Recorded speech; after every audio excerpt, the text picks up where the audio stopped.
You've seen this little guy before. Well, soon you're going to see many more of him as time goes by.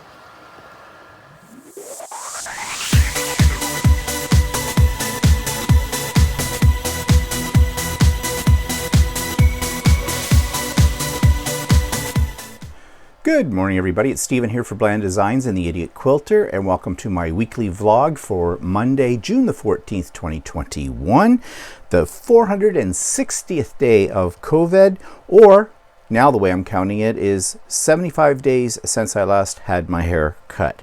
And I'm telling you, it is starting to drive me buggy.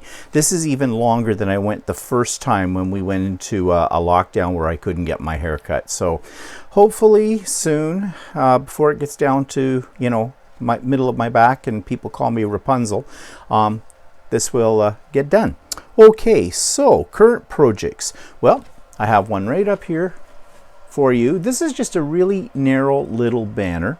I made it for the pillar that's in my rec room, which is just a plain boxed in white pillar, and I thought this would look good there. Now I was doing some more experimentation with taking tearaway stabilizer, putting light molding paste onto it, letting that dry, and then I covered it in digital ground medium, which will allow it to go through the printer.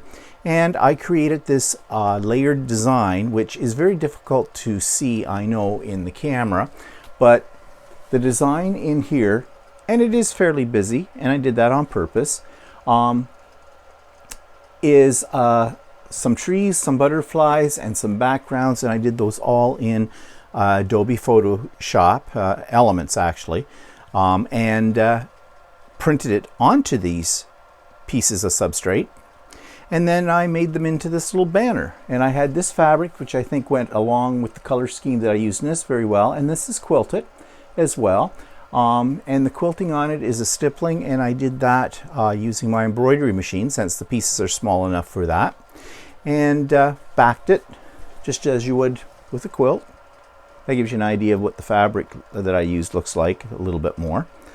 Because that's the same fabric that's in the sashings and in the borders.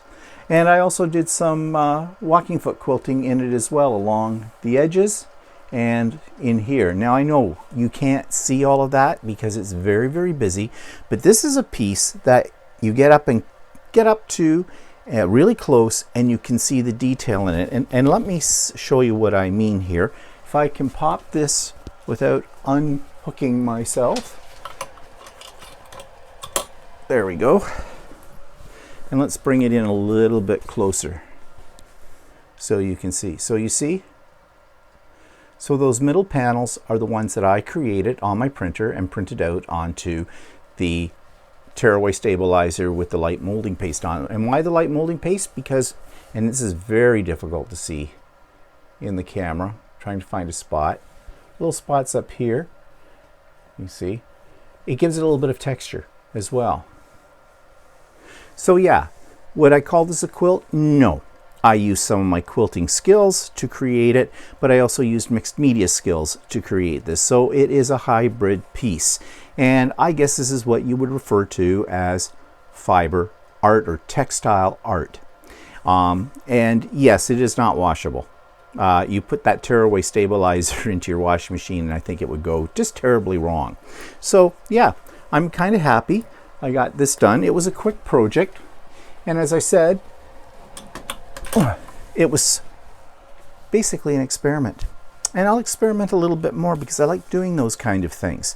They're a nice break from doing your more traditional type of quilting. Okay, and what else have I been working on? Well, I have been working on my in the hoop machine embroidery quilt, the Rose of Sharon one. I haven't got anything much to show you on that, so I'm not going to bother. I showed you some of the blocks last week, and I'm just continuing on with that. And I have some ideas floating around in the back of my head how I can make this a little bit less old ladyish looking and a little bit more modern. But you know me, I get ideas, but they don't see the light of day until the product is finished or the piece is finished. I enjoy the process. Once I get the product done, I'm moving on. Okay, and speaking of moving on, I did another one of those In Control bags by Annie. And this one's for Walter. And here it is. And it's the same style as the one I made for myself, except I used this fabric, which I really love this fabric. It's got all the pockets inside and everything. In fact, I think I probably did a better job on this one for Walter than I did on the one I'm using. But that's because it was the second one I knew the tricks of putting it together and avoided a few little problems I had with the first one.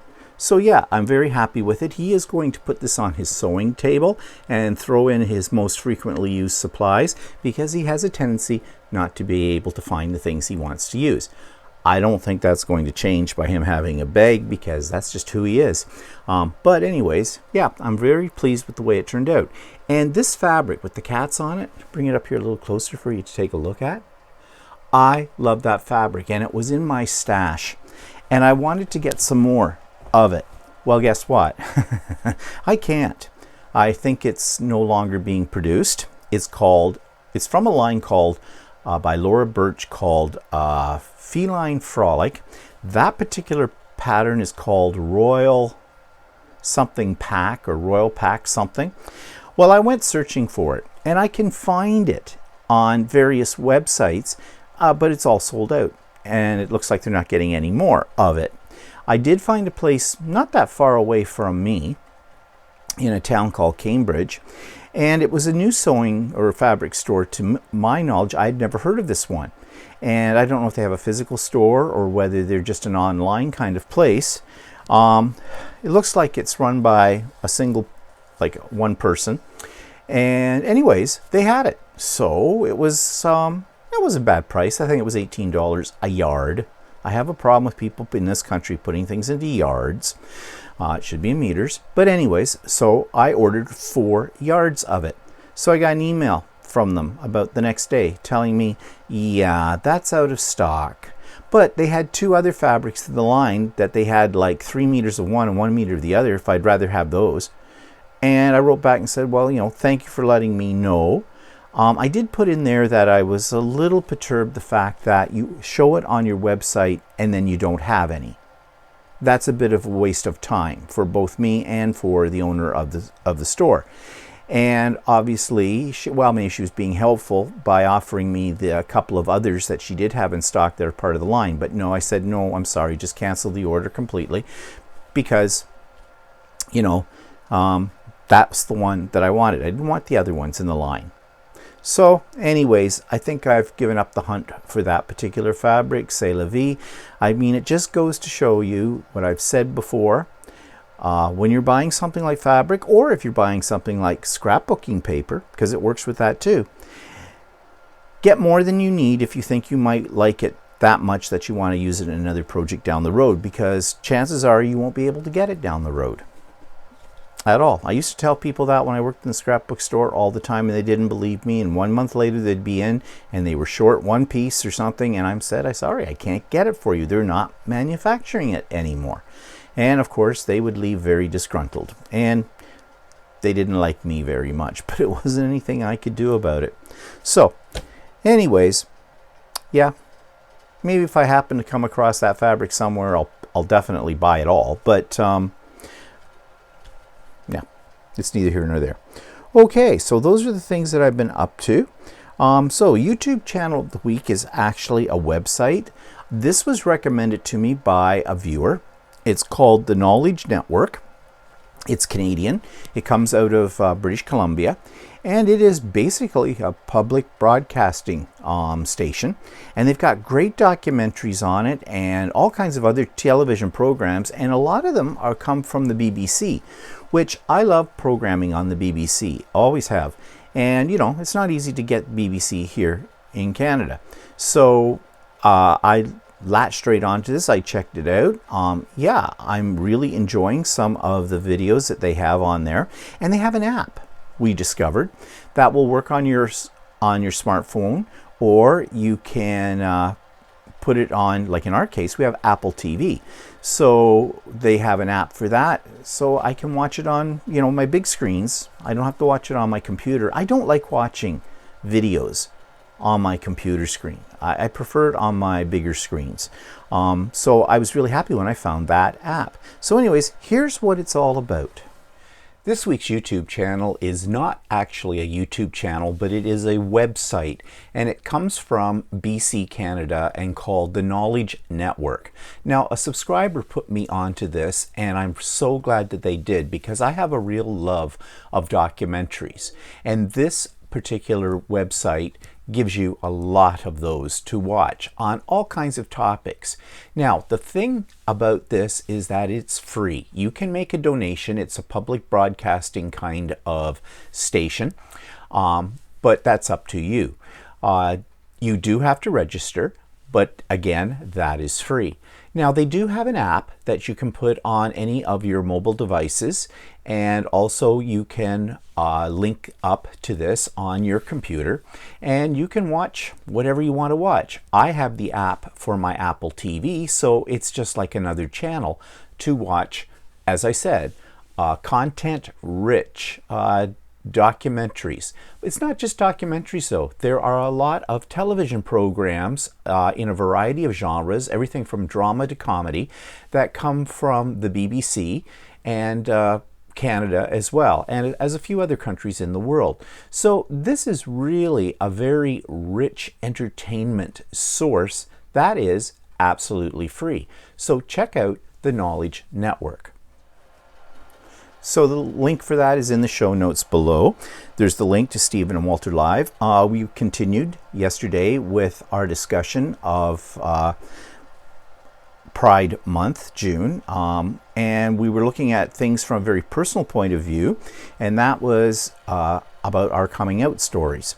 And if you don't know what coming out is, we explained that in Stephen and Walter Live, and it was a question that was generated by one of the viewers. And so we were answering it. Now, it took me a little while to answer that question. So next week, there'll be part 2. Walter's going to talk about his coming out story as well.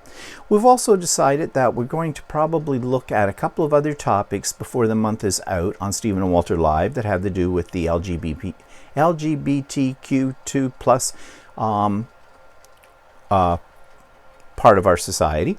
And one of those is AIDS. And how did AIDS affect us in the early 80s? And this is something I know everybody has probably heard all kinds of things about AIDS over the years. I mean, after all, we've had this in our environment for over 40 years now. Still no cure for it, but they're making progress. And there's a lot of parallels between the AIDS epidemic and the COVID pandemic. In fact, there are so many things that are similar with it that it's kind of scary. But we're going to talk about that because, yes, it did touch us as well in a very personal ways.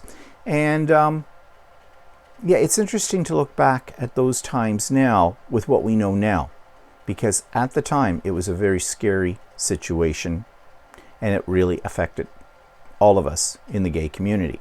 So that's next week. And we might also talk about, in a more humorous vein, our experiences with the Pride Parade in Toronto. And we have walked in the Pride Parade, and we have even square danced in that. And that's a story that you'll want to hear as well. So over the next couple of weeks in June, Stephen and Walter Live, that's what we'll be focusing our attention on. Okay, there's a link to the latest Idiot Quilter episode, and there is a link to my first interview series, which you may want to check out. There'll be another one going up later this week, and I have another person all lined up to do an interview with as well. And if you would like to be interviewed, and this is not, although I put it underneath the umbrella of the Idiot Quilter, I'm not limiting to that. I would love to talk to any of you out there about your creative journey, whether it be with mixed media or with textiles or whatever you do.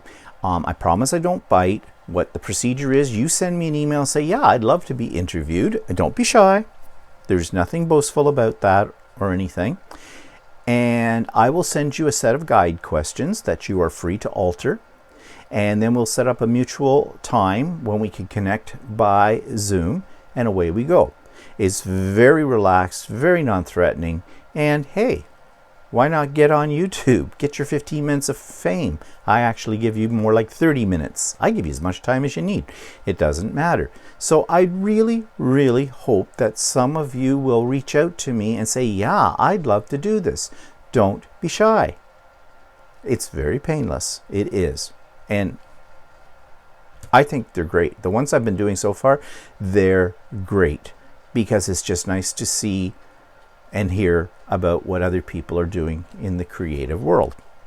Okay, there's a So Chatty link as well. We talked about a couple of the feet that maybe some people don't know as much about when it comes to using them with their sewing projects. And yeah, so all those links are in the show notes below.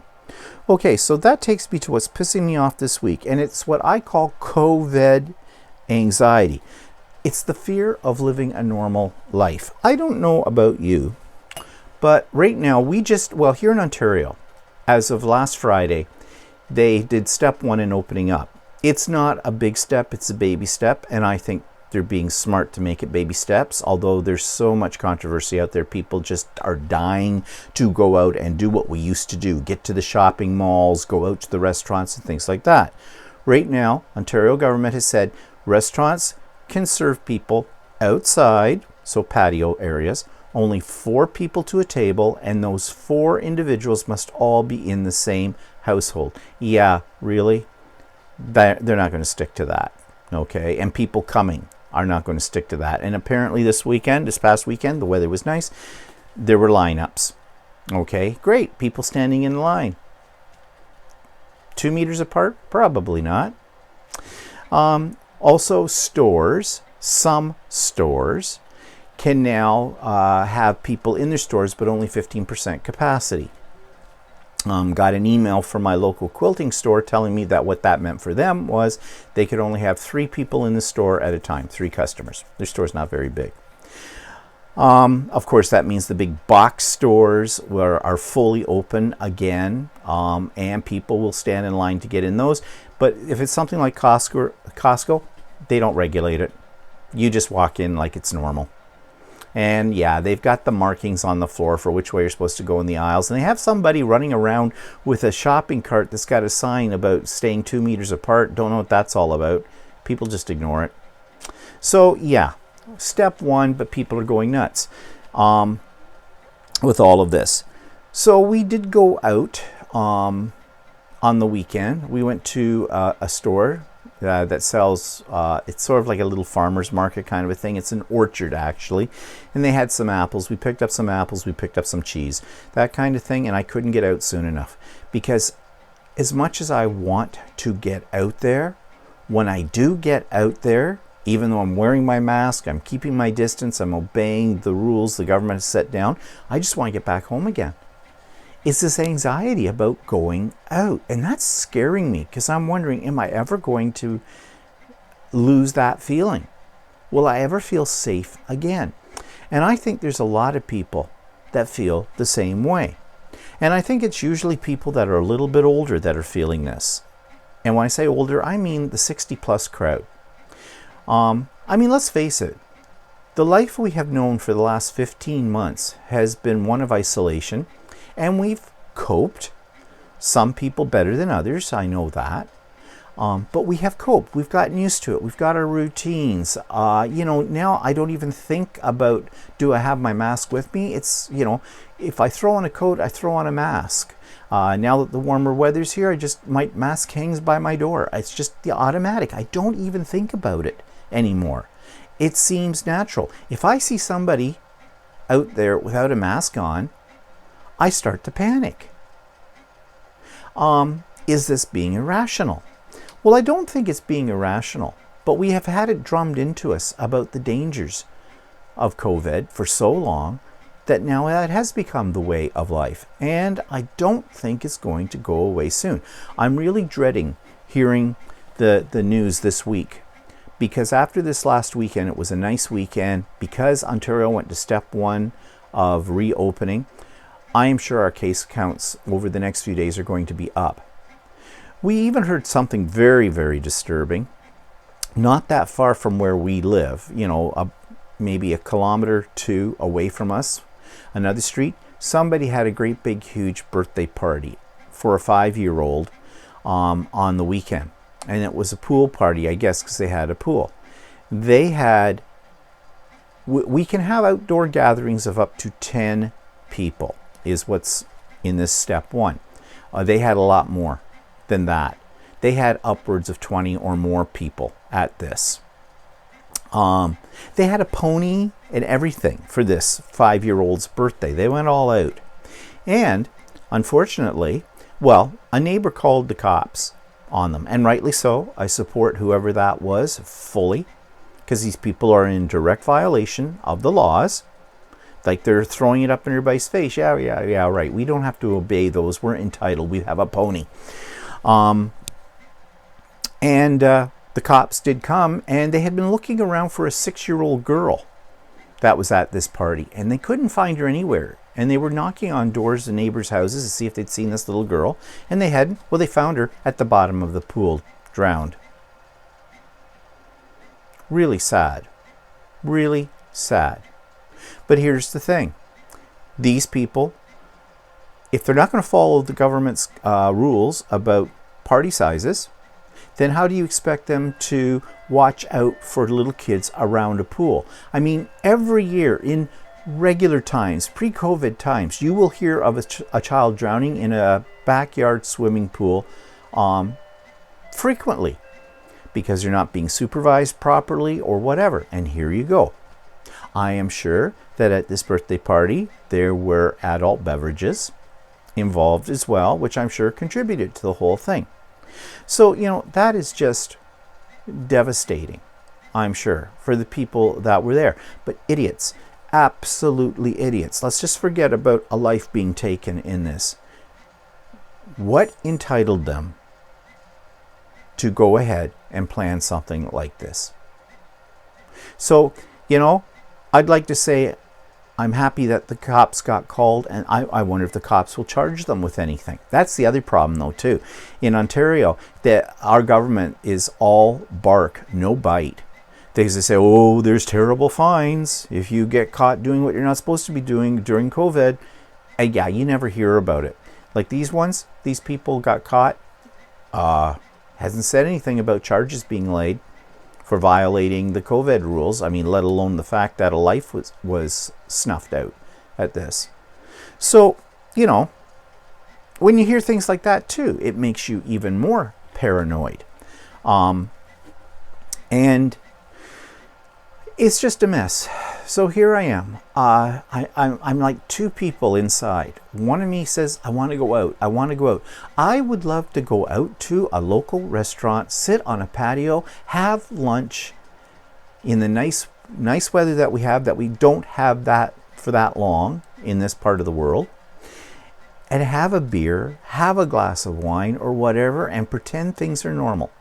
But I'm not doing it, because I don't feel safe. Because as much as I want to do that, another part of me inside is saying no. And that's where the anxiety comes from. And I don't know if I'm ever going to get over that anxiety. I think I'm always going to be, even when they get to the point where we can fully open up, I think I'm always going to be sort of looking over my shoulder. I think I'm always going to be aware of how close I am to people in a lineup, say in a grocery store or somewhere else, at a checkout in a regular store, whatever. I think I'm going to think twice before I run off to, go to a restaurant and, say go on a Friday or Saturday night like the Keg, and it's packed and you're in the bar area waiting for your table and there's all these people squished in around you. I don't think I can handle that. I really don't. So, yeah, I'm wondering if other people are feeling this, what I call COVID anxiety as well. I know I sort of talked a little bit about this yesterday on Stephen and Walter Live, and there were a few people there who said, yeah, they knew exactly what I was talking about. So do you? Are you feeling that way too? And if you are, how do you plan to get over it? Like I said, I have no plans to get over it because I don't know if I can. So, I could say life goes on, but it does, but it's just not the life we want, is it? Okay, so any new products? Well, not really. Actually, I've been having a little problem with Amazon lately. I'm getting my orders canceled. It just comes up and says, well, for example, I ordered some filament for my 3D printer the other day. Well, the first thing it said it would come the next day. Then I got it, when I checked out, it said, yeah, it would be, they would send me an email when they knew when they could ship it. I just paid for this. You know, I have Prime membership. I bought it because I was going to get it the next day. And then you send me that. And that's not the first time that's happened. And then I got a notice yesterday, late yesterday, telling me, yeah, you're not getting it. And they canceled the order. So I went online this morning and ordered the same thing again from a different company. Let's see. I'm anticipating it's going to get canceled. I know right now they're claiming there's a bit of a shortage on filament for 3D printers. I know for any of you that don't have a 3D printer, you're probably going, yeah, cry me a river, big deal, who cares? And I'm not in a panic. Like, I have a cupboard full of filament. But it's just, okay, if you can't get it, why is it on Amazon? Why am I going through this rigmarole of ordering it and then just to be told after I've gone through the whole process that I can't get it? Sort of like that fabric that I ordered. You know, don't have it on your website if you can't deliver. But anyways, I did get some stuff. And guess what it is? Fabric. And I ordered this a week or so ago from Peachtree, which is out west, another one of my favorite fabric stores. They have a physical store, which maybe someday I'll get to, but it is in Saskatchewan, so that's a bit of a trip for me. But anyways, I digress. I saw this, and I think this line is called Magical Galaxy. I ordered 2 meters of these 3 fabrics because I just thought they were very, very pretty and somewhat unusual and very fantastical. And I don't know what I'm going to make out of them. I'm thinking I have some patterns for modern quilts, what are called modern quilts in design, which these might work in. But for right now, they're sitting in my stash waiting to be used. And that's all I bought this past week. Okay, so that takes me to my last story about my grandmother. You know, I've been talking for the last, well, couple of months, I guess, little stories, reminiscences, memories of my grandmother, who was a great influence in my life. Well, this last one is a sad moment, and I don't want to bring people down on this, but it is part of life, and that's death. And it's the last time that I saw my grandmother, just before she passed away. Now, before I talk about that, though, I'm going to lead up to it. By this time in my life, I was in university. I didn't see my grandmother as often as I did when I was younger because I was away at university. You know, basically I'm a young adult at that point in time. I'm, you know, I'm 20, kind of a thing, 2021. And so I only saw my grandmother then, you know, on special occasions primarily. And I wasn't spending my summers or a couple of weeks of the summer with my grandmother as I did as a little kid because I was working a part-time job in the summer to make money to pay for my tuition and things like that. And you do get to a certain age where, you know, the fun you had as a little kid with your grandparents, you know, when you hit the awkward teenage years, you don't want to be around any adults, really, and that kind of thing. But, you know, I still, when I did get the opportunity, I would visit my grandparents. So it was 1979. My grandmother for years had always been complaining that she didn't feel well.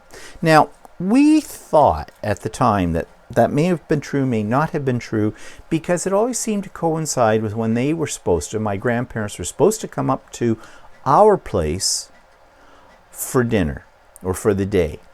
Now, as I said, we lived about a little over an hour away from my grandparents, an hour and a half at the most. And it wasn't a big trip. And my grandparents, actually, when I look back on it now, I thought my grandparents were always old, but they weren't. At that time, they were probably in their late 50s, early 60s, kind of a thing. Actually, sort of the age I am now.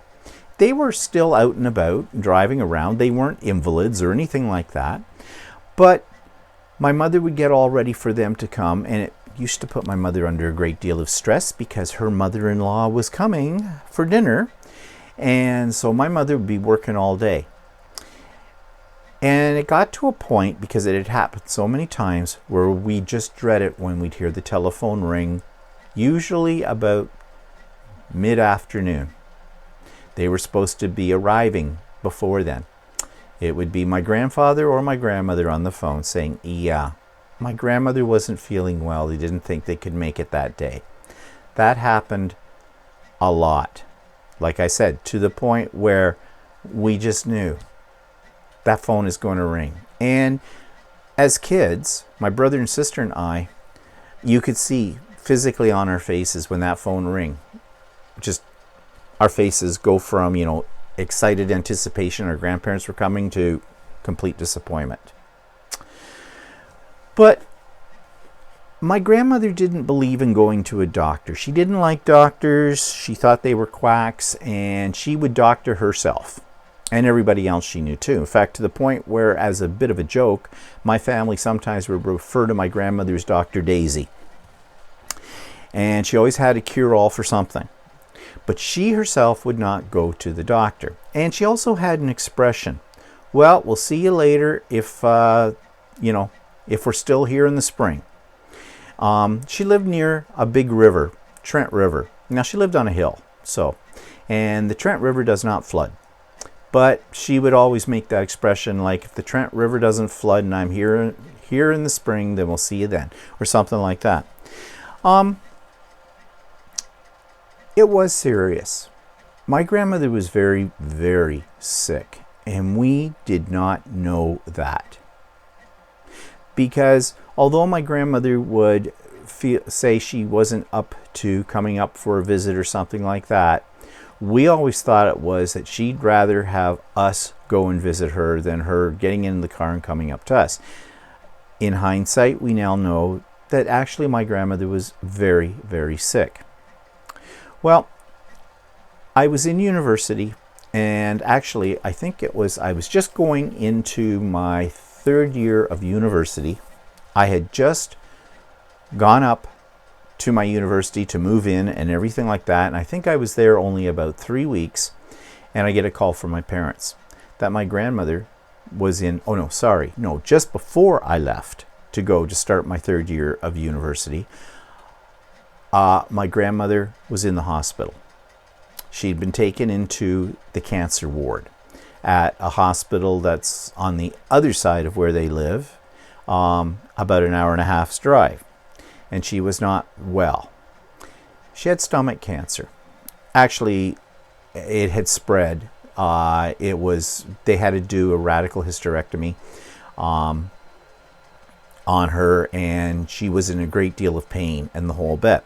So the last time I saw my grandmother was when she was in her hospital bed, and she hated having anybody see her in that condition at all. She did not look good. And I try to put that vision of my grandmother in the hospital bed out of my mind. I guess I still felt that, okay, they said that they had, done what they had done in all of this. And it sounded to me, and I think my parents knew more about it, but I think they were trying to spare us kids about it all. And so we thought there was hope that she would still get out of the hospital. Yeah, she did get out of the hospital, but it was not the way we wanted it. About 3 weeks into the semester, I get a phone call from my parents telling me my grandmother had passed. And even when I think about that now, I remember the emotion in all of that. This was basically the first close relative for me that it had ever passed in my life. And it was, well, you can imagine what it was like. So yeah, that was the end of an era with my grandmother gone. My grandfather, he lived on. He looked after himself. My uncle, my father's brother, lived in the same town, was in and out to check on him all the time. But as I said, my grandparents were not decrepit. And my grandfather, he could cook and do other things. And he survived another 5 years before, well, he had a massive heart attack at his kitchen table. And that was the end of him. So, yeah, sad thoughts about it all. But as I've said before, I was very glad that I had grandparents. Because there are lots of people I know of, Walter's one of them, who really didn't know his grandparents. And I have wonderful memories, as you know, because I've shared those with you on here, of my grandparents. And I enjoyed every moment with them. So, and I learned so much from them. And I hope that the things that I learned from them that, you know, make me who I am, and I hope those are good things, I can pass on in some form to other people. So, yeah. So that's really the end of my stories about my grandparents, about my grandmother. So I will have to find something new to talk about next week. All right. So moving on from that sad story to let's talk about what's been going on in my 3D corner. What have I been making? Well, lots of things, as I always do. So I made Venus. There she is. The light. Detail is really good on this one. I used the marble filament. So that's cute. This is all part of, I've been doing a lot of art, actual art sculptures and things like that that are scanned from museums around the world. And I thought this was cute. You've seen these before, these little boats. They're called benchies. They're a test model that you print with your 3D printer to see if your settings are right and whatnot. But somebody designed something they call a dry dock for a benchy. So there's the benchy, and here's this dry dock, and I thought that was cute. That's a little barrel that sits there. I just thought, you know, 3D printers have a sense of humor, you know, when they make things too. They're not all serious about figurines and stuff. Sometimes they make things for a laugh. And this is one of those things for a laugh. I wonder if he's supposed to go the other way. Nah, I don't think it matters. Anyways, that was kind of cool. Now, the other thing I decided to do was get ahead of the Christmas rush. Yeah, in June. And I decided I would make pin cushions. 3D printed pin cushions. Now, you've seen this guy before. This is a new one, a different one. This little owl. But I think it's really cute as a pin cushion. It's actually, he's designed to be a flower pot, but he works as a pin cushion. But I got thinking, well, could I find some other things that I could adapt as pin cushions? So I did. This one I think turned out really cool. It's a bunny. You'll notice I used the rainbow filament. And I think these are something that people would like to have sitting near their sewing machine. People who sew and quilt love little novelty items like this. And so I made a bunch. This one is supposed to be a pineapple, but I kind of got it overstuffed, and I was going to rip this out and do another one. But actually, I kind of like it. It looks like a cactus. Another one, which is a little vase or something, so I put the pin cushion in the top of it. All of these were printed with rainbow filament, as you can tell.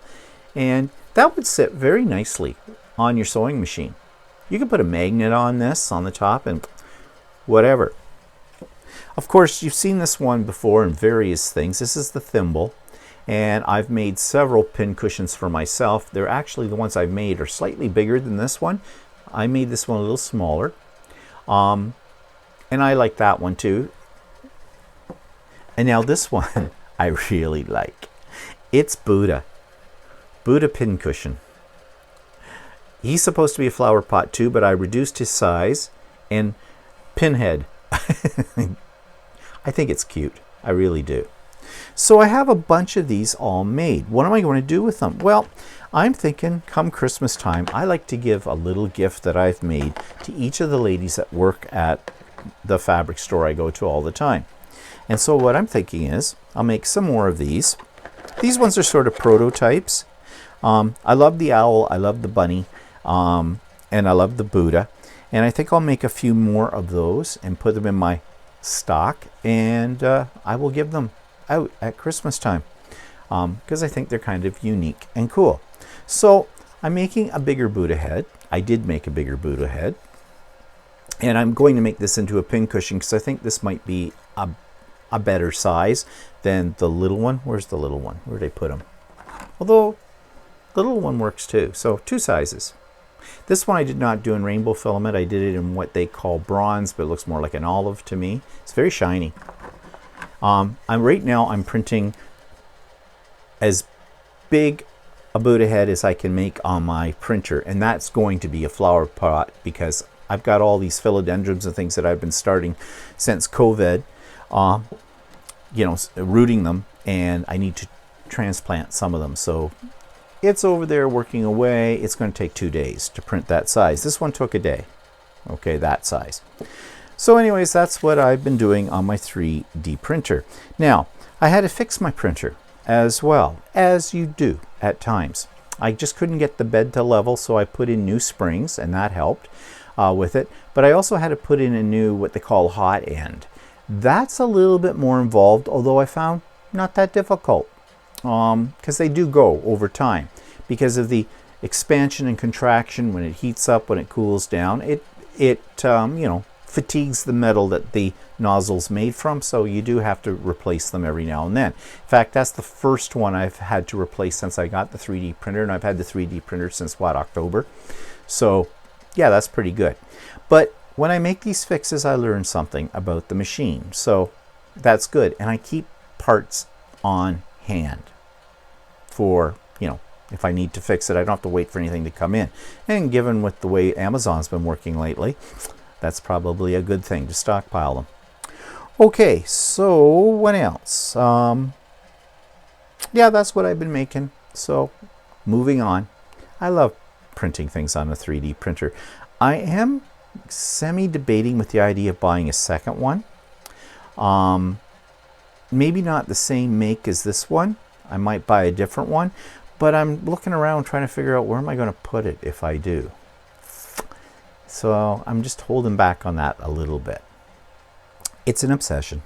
It is. Everything I do is an obsession. Okay, so Blast from the Past project. I have another one that I've divided. This is something I did back in, I think this was a 2017, 2018 project. It's a mixed media tag from garbage. And I have this in 2 parts, so here's part 1. Okay, for Bland Designs. And what I'm going to do is I'm going to take some old packaging that have come off some various products that I've bought over the last few weeks, and I'm going to change these into a mixed media tag. So I'm going to use, because they're very pretty and they have interesting words on them and interesting typography and things like that. So I'm going to tear these up. I'm going to glue them down to this large tag to make a background. I'm going to enhance that background by using possibly some stencil work or some rubber stamps, and then I'm going to build up some layers with embellishments. I've got this interesting little thing that came off a 2-pack of probably salsa, and I have got these little clips that came off of, I don't know what they came off of, probably some clothing. I don't know if I'll use them, but I might. And then I went through my stash of extra die cuts and things like that, and I found a bunch of these that I forgot that I had, that I used the Cricut Maker to cut out at one point in time. They're kind of old-fashioned plate kind of things. So I'm thinking that might be interesting. I've got a bag full of some Mike Deacon digi-downloads as well.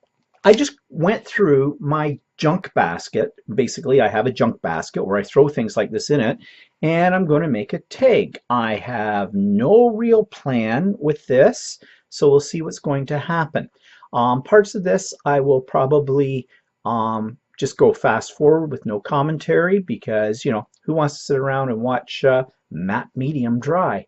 So without any more to do, we'll get started with this. Oh yeah, and just to let you know, I already have taken one of these large dilution tags, and actually, to make it a little stronger, because there's going to be a lot of stuff on this, I've taken a black tag from Delusions and glued it to the back of a white tag. And I'm looking at this right now, and I don't think I've put any gesso on this yet, so that's probably the first thing I'm going to do, is just give it a layer of gesso. Although, I don't know, maybe I don't need to if I'm just going to glue down. In fact, I don't think I will. I think I'll skip the gesso part of this, because I'm going to cover this whole background with packaging to start with.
Okay, so now my tag is dry, but I also put a coat of clear gesso over top of this and dried it as well. Reason for that is some of this packaging is kind of slippery, it's kind of glossy, and if I put any wet medium on this, it might repel it. It might act like a resist, and I don't want that. So I just put one coat of clear gesso on this, and meanwhile I also put a coat of regular white gesso on this little bottle holder that I have here, because I'm thinking of using it on this tag, but it's also made of plastic, and so without some gesso on it, it's going to repel any kind of medium I'm going to put on it. I'm going to let this sit off to the side for a bit, and I'm going to put my attention onto this piece, because I really want to use this. I'm not sure how I'm going to use it yet, but I want to change the color, and I have this. It's called the Patina Effect Paste by Finnabar. I believe it's Finnabar.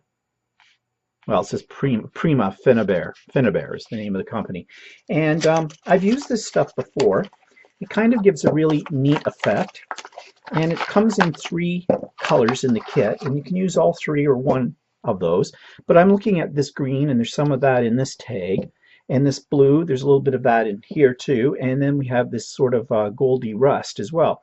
So I'm going to paint this with these, give it a bit of a distressed patina look to it, and so I'm going to do that in fast time.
So you will have noticed in that last segment that when I was putting the patina on, I had some problems with it. That's because 2 out of the 3 pots had dried up.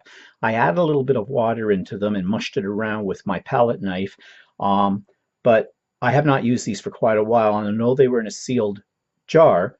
They seem to be drying out. So I was able to get some of the color on here. But this stuff tends to be a bit on the crumbly side. So I did dry it with the heat tool, but I've also put a coat of clear gesso over top of that just to protect it so it doesn't flake off. And I'm just going to let that sit, and I'm going to let that dry for a while. Okay, so now both of these pieces are dry, and I think I'm going to do a little stenciling over top of this, and I'm using a Tim Holtz stencil for this. And I've got two colors out. I've got Salty Ocean and Peacock Feathers because I think it'll pick up the colors that are in this patinaed ring. So we'll start with the darker of the two. Not that it probably matters. And I'm using oxide inks because I may try to get that effect that it has once you put a little water on it.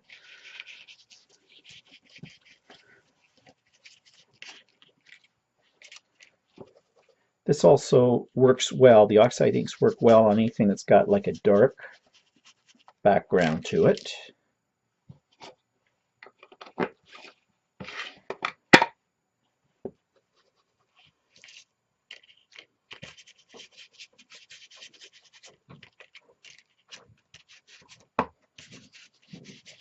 And this will just sort of even out some of the colors that are in the background from the label or from the packaging. And now I think I'm just going to spritz a little water, if I have a little water on here, and I'm just going to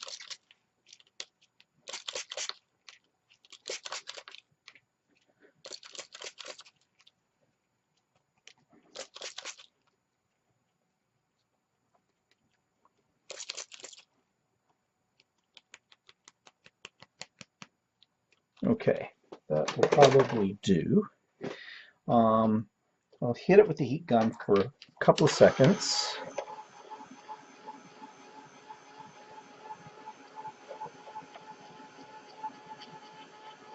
Now I've got a little pooling going on, so I'll grab my paper towels, if I can find them, or a cloth. I'll just grab a cloth, and I'll just blot it.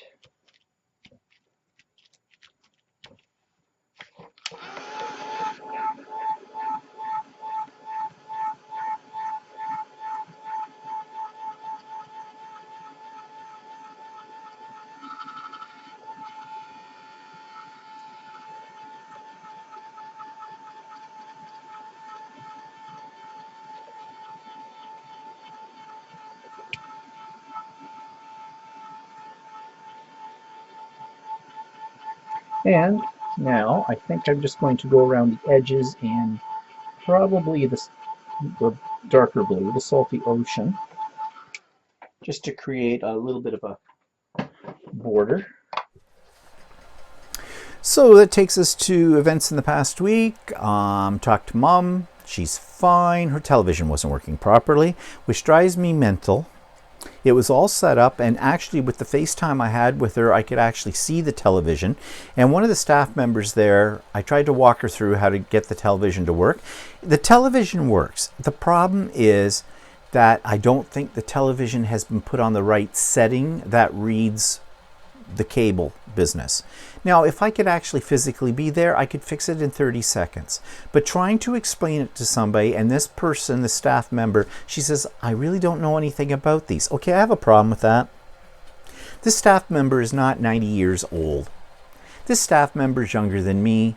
She looks like she's probably in her 40s. I'm sure she has more than one television set in her house, and I'm sure she's hooked up to either Bell or to Rogers. So she must know how to push the right buttons to get things working. I mean, come on. It's a way of life. But she didn't seem to be able to manage it. So she said she'd have somebody look at it. I sent a note out to an administrator there and said, you know, well, she's hooked up, but now could somebody go in and who knows what they're doing and get the TV so it's working for her? Well, apparently they did that, and it was. So when I talk to my mother this week, I'll say, so how's your TV working? And she'll say, oh, I don't know. Whatever. The TV mount did arrive last Friday, that I'd ordered from Costco, that they recommended we get so they could mount her television to the wall. And that's a great idea. So I got it. I took it over, and they said, yeah, they'd get it installed first of this week. So great. That's good. I'm a little leery about where they will install it to make it comfortable for my mother to watch it, but I guess they'll have that all figured out. You know, I'm a little pissed off about the design, the architectural design of these rooms. I mean, come on. When they designed them, they should have designed them with keeping in mind that, yeah, there's going to be some major furniture in a room. One, there's going to be the bed, okay? But you know for sure that probably most of the residents will have a television set of some sort. So why could you not design the room to accommodate a television?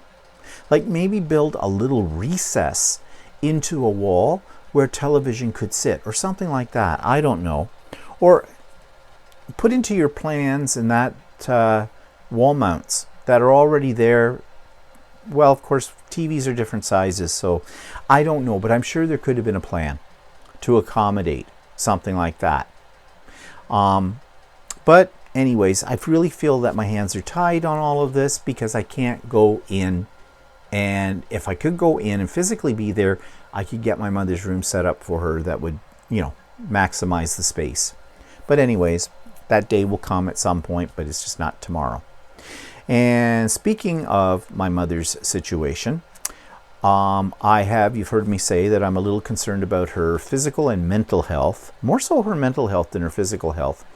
But every year you usually have a care conference with the admin and the other people in the home where you sit down face to face and you talk about everything, her, you know, that's going on with my mother. Well, of course, because of COVID, we haven't had one of those in 2 years.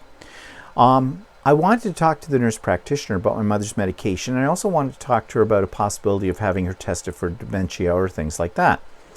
I did get a message back from the nurse practitioner that I was surprised at because the nurse practitioner in the other home never answered my emails. But this one, it took her 2 days, but that's okay. She did answer, and she suggested that we go ahead and plan a care conference with all the parties that need to be there for something like that, and virtually, of course. We'll do it virtually. And I said, yeah, that would be great. That's exactly what I would like. So it's in the planning process, and they're supposed to probably let me know. I expect to hear from them this week as to when we're actually going to do this. And that'll be a good thing because I want to go over my mother's medications because I'm really confused about what she's getting and what she's not getting. I have a list, but it's old, of stuff she was on before. She was on thyroid pills. She was on blood pressure pills. She has glaucoma, so she has special drops that are put in her eyes every day for that. She also, then she has an antidepressant, but they've changed that around, and she has a new drug that supposedly is a combination of something to do with antidepressant and also for the arthritis in her hand. I don't know how that works. But the funny thing is, I don't have a list of all these drugs, even though they go through a company called Smart Meds that bills the person every month, and it automatically comes out of her account from the bank. And I get an electronic invoice for that every month, and it usually amounts to about $2.15. It's very, very little. But on that, they list all her drugs. Well, I thought they would list all her drugs, but most of it is just vitamins. I don't see listed on there these other drugs she is supposedly on. Now, you see here in Canada, in Ontario, when you reach the age of 65, most of your drugs are covered by the government. Usually, though, they give you generic versions of them. So that's why my mother's bill is only like $2.15. But the last bill was like $32 and something when they switched over to this new drug. And I want to talk to them about that because if there's a generic, I want a generic with it. But having said that, the latest invoice I saw didn't even have it listed on there. And it was back down to like $2 and something. So I don't know what's going on with all of this. So I need to get a handle on this. So yeah, a care conference would be a good thing. Okay, so that's my mother. So talking earlier about, wanting to get out but not wanting to get out. Well, one of the ways we can get out is during the week, we can go for a walk on a trail in one of the many conservation areas that are in our area. We're lucky with that. They're all within, driving distance, 10 minutes, 15 minutes, or something like that. So we went to one we hadn't been to before on the tail end of the week. I think it was Thursday. And yeah, so we had a nice little walk in the woods. It was a little over 3 kilometers on this trail. Very nice trail. The trail was very well groomed and the whole bit, but there was some warnings, a couple of them. One, it said, watch out for poison ivy. Now, poison ivy. 3 leaves on a poison ivy. That's all I know about poison ivy. But, lots of things have 3 leaves. So Walter had an app on his phone that you supposedly take a picture of the plant and it goes into a database and comes back and tells you what it is. So we saw a plant, 3 leaves, said to Walter, I think that's poison ivy. Walter took a picture of it on his phone, sent it to this database, came back, yep, poison ivy. So you don't want that. Also, as we're walking through the forest, we could hear on the leaves, sounded like rain, like very light rain hitting the leaves, but it wasn't raining. And as we're walking along, suddenly you'd walk into a caterpillar. There'd be this thing dangling down in front of you on a little like a web kind of a thing, a string. There it was, just sitting there. So you brush it aside and keep moving, but you'd hear this, it sounded like rain hitting leaves. So when we got home, Walter looked up stuff and he found that this particular conservation area does aerial spraying at this time of the year for gypsy moths, the caterpillars of gypsy moths, because apparently gypsy moths will eat the canopy, the leaves, strip them. So this is the way to control them. So what we were hearing were dead caterpillars dropping out of the trees and hitting the leaves. And it would also explain why the ones that dropped down on a little strand of whatever weren't really moving either. So that was interesting. The other thing that we saw as a warning sign was about bears. Apparently they had black bears in there. Now they did say the black bears, you probably won't see them because the black bears stay away from the trails. They don't want to have anything to do with people either. But they said if you do see a bear, do not approach it. Do not feed it. Because you feed it, it's going to become your friend until it finds out you don't have any more food, and then you're it. You're the food. If a bear approaches you, said, make eye contact and make as much noise as you possibly can. Don't run. Back away, keeping eye contact with the bear. Chances are the bear will just turn around and walk back into the woods somewhere. Okay, good to know. They do have a number you could call if you spot a bear and the bear spots you. I don't know, can you dial that quick before the bear gets me? I mean, really, black bears and that, wildlife in general, stay away from humans, it's kind of a thing. But there are stupid people out there that would feed them. You see things like that on television all the time where somebody's out in the Rockies or someplace like that and they're at the side of the road and they're feeding the bears. Yeah, not a good idea. Okay? So, luckily, we didn't see any bears. Just dead caterpillars. So, I took a little video of our little walk in the forest. So, come and join us for a walk in the woods. Okay, so here we are in the woods once again, going for a walk. We're in a different place than we went to the last time. And there's a sign over here, Oak Ridge Trail. Stay on trail, keep dogs on a leash, protect trees, crops, and wildlife, use stiles to cross fences, carry out all litter, take nothing but photographs, leave only your thanks. And this is the Barred Owl Trail. Difficulty of level, advanced. Trail length 2.9 kilometers. I don't know if we're advanced. Well, it doesn't matter. Well, fine. What's advanced? I don't know. Okay, let's go. He is leading me down the forest path, as they say. Shoes untying. So, we're in the deep dark woods now, looking for poison ivy. So apparently there was a sign that said Watch for it. I don't think that's poison ivy. But then again, I don't really know. Well, you know. Check it and see what it's like. Yeah, right. Don't be picking the plants. And it gives you a view. Actually, it's hot today, but it's not hot in here. It's like just comfortable kind of a thing. And you can see we do have our hiking shoes on for this expedition.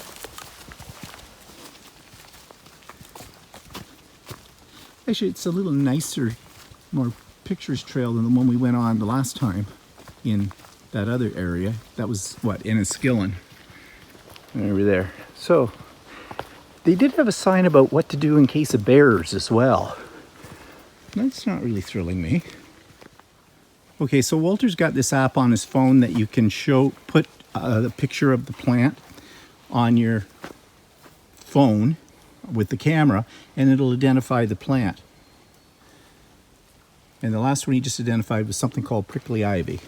Now he's looking down here, trying this one. And what is it? Poison oak. Western poison ivy. Which one was the poison ivy? That one. 3 leaves, right? Yeah. Yeah, that's what I thought. So that's what my dad always told me. It had 3 leaves and about ankle height. So that's poison ivy right there. You do not want to get into it, believe me. And here's a little picturesque spot. This little dip down here, this ravine. It's very pretty. Very green. And so far, how far have we gone now? We've gone 0.8 of a kilometer. Oh, feels a lot longer. Well. Oh, it's an afternoon walk. And this trail's what? 2.9. So almost 3 kilometers. We're not even a third through it yet. Huh. We'll just take a moment to hear the sounds of nature.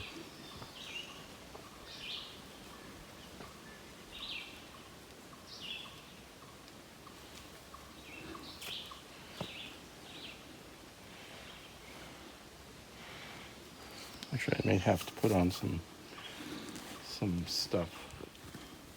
Okay, so we just discovered that there are mosquitoes out here. Of course, they were all going to Walter because the mosquitoes always love Walter. But he brought his repellent, and so we've just doused ourselves in that to see if that will keep them at bay. We'll know for sure if we get home and Walter's all welted up, because that often is what happens to him. But you know, the best repellent is Walter on the end of a rope. You just hang him up wherever you're sitting outdoors and spin him around, and they all go for him, and everybody else is free. Look up. Look way up. Up to the top of the treetops. Okay, so we're kind of looping back. We think, we don't know, because according to the map that we have, the interactive map on Walter's phone, it says we're off the trail. But the signs say we're on the trail, and this looks like a trail. So, Well, it's a different trail than I put in there. I put in a different one. oh, now the truth comes out. So you didn't put in The barred owl. Because I probably didn't download that one. Oh. Well, this might explain things then. Okay, sitting right over here is a chipmunk. Can't tell if I got him in the shot or not. There he is. Here it is, right in the middle. There he is. We can take them in our backyard. Yeah, I know, but these ones are wild ones. Ours are tame. So as we've been walking along this trail, there have been caterpillars attacking us. They're dropping out of the trees on a little strand of webbing or whatever, and you either run into them or they drop on top of you. So Walter's been brushing caterpillars off of my back of my shirt. And I don't know why they do that. Maybe it's sport for them or something. No, I think they're just dropping. I think they hatch in the trees and then they fall to the ground. And then they drop? And then they become somebody's lunch? Maybe. I don't know. I see light in the forest. Does this mean we're coming out to the parking lot? And so what? How far have we gone now? 3 kilometers. 3 kilometers, but it said it was only 2.9. See, no, it said two-way. It says connecting trail. See, connecting trail. Connecting trail. Yeah, so that other sign that we saw back there, it just meant it connected to the other trail. Oh. Okay, fine. See, there's two-way traffic. There are people coming in and people going out. Well, there's a van camp over there. It says no trespassing. Must be a big lot up there or something where they can park their glampers.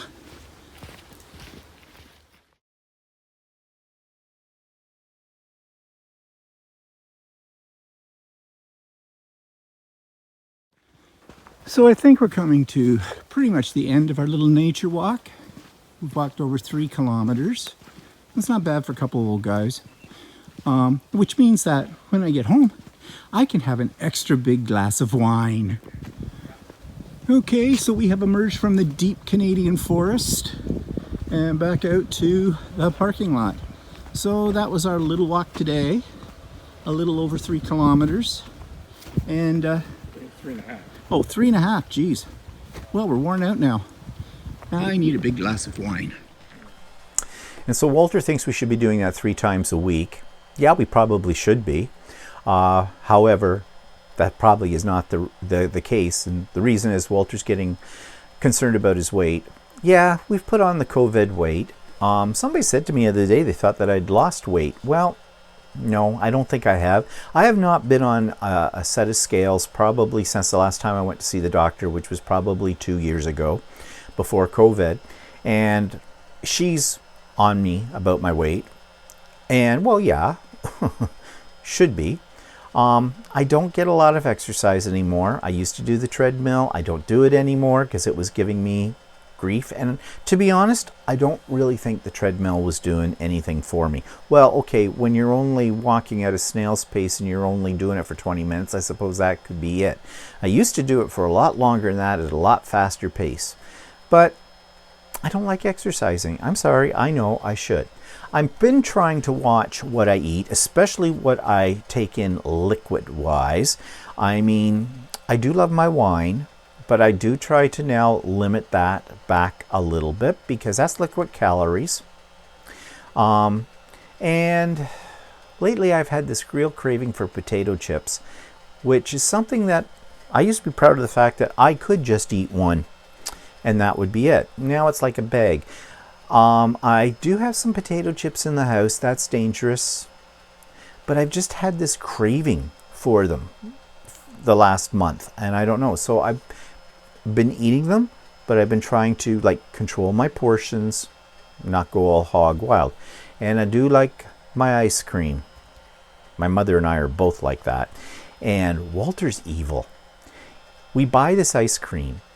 And I purposely will not have any ice cream unless he's having ice cream. And Walter is the kind of person, he's really not into sweets that much. But what he does is he's evil. He'll turn around and say, "Do you want ice cream?" And of course he knows my answer. If you ask me if I want ice cream, I don't care what time of the day it is or what the season is. I'm always going to say, yes, yes, I want ice cream. When we had a cat, Cleo, we always used to say Kitty loves cream because she loved ice cream too. And if you had ice cream, she'd be right there in your face going, that's what she'd do. She'd take her mouth and go, and she wanted ice cream. And of course she got some because she loved it. And she was a princess and she got everything she ever wanted. But, hey, maybe that's what I should talk about is my cat. My dead cat sometime. Well, we'll leave that. So, yeah. But then what he says, I said, "Are you going to have some?" "No, I don't feel like it." And I said, "Then I'm not having any." "Well, you can have some if you want some." I said, "No." And the reason I say that is, yes, I want some. But he's evil. He's just trying to get me fatter, too. So, my philosophy is, if you want to be skinny, if you want to be seen as good looking, and you want to be seen as intelligent, you need to always stick around with friends or people who are fatter than you, uglier than you, and dumber than you, and you'll always look great.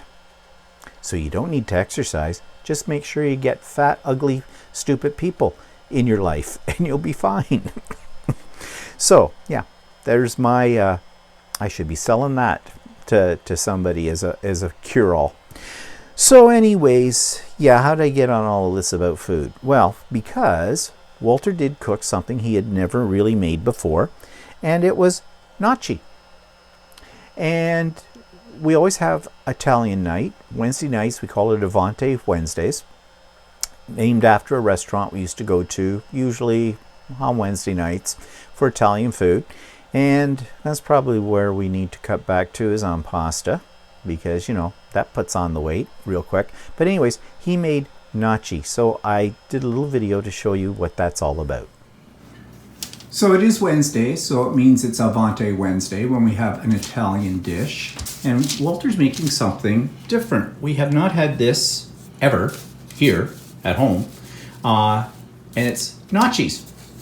And how do you make My gnocchi? first time I've made them. It's first time. So what's in it? So it's got potato, flour, and an egg, and a little bit of salt. And what, you just mix that all up and this makes your That makes the dough, and then you roll it out and cut it into small gnocchis.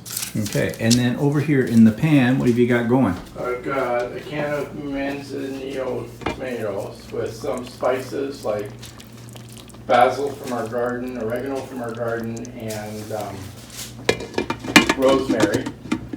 And She just fell in there.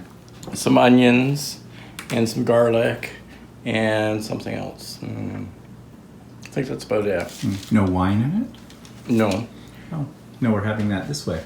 Yes, and so now you chop these up into bite-sized pieces, do you? Yeah. And then they get boiled. And how long do you have to boil them for? 3 to 5 minutes. 3 to 5 minutes, and then you have gnocchi and you serve them on the sauce. Well, I'm looking forward to this. I'll show you the finished product when we get there.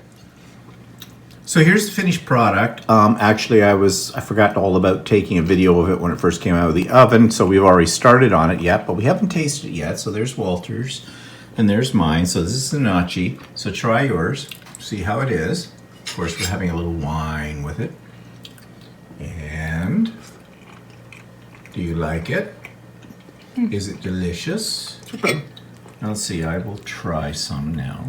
Right down here, where is it? It's kind of hard to try it when you've got camera on. Let's see.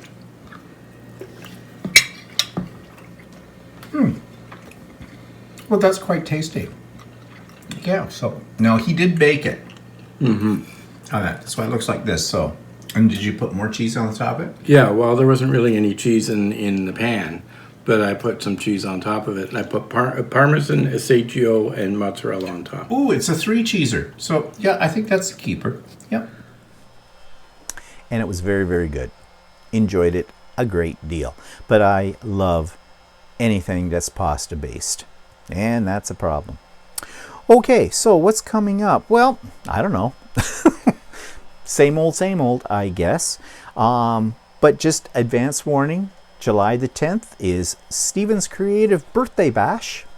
And you've already heard me talk about it before.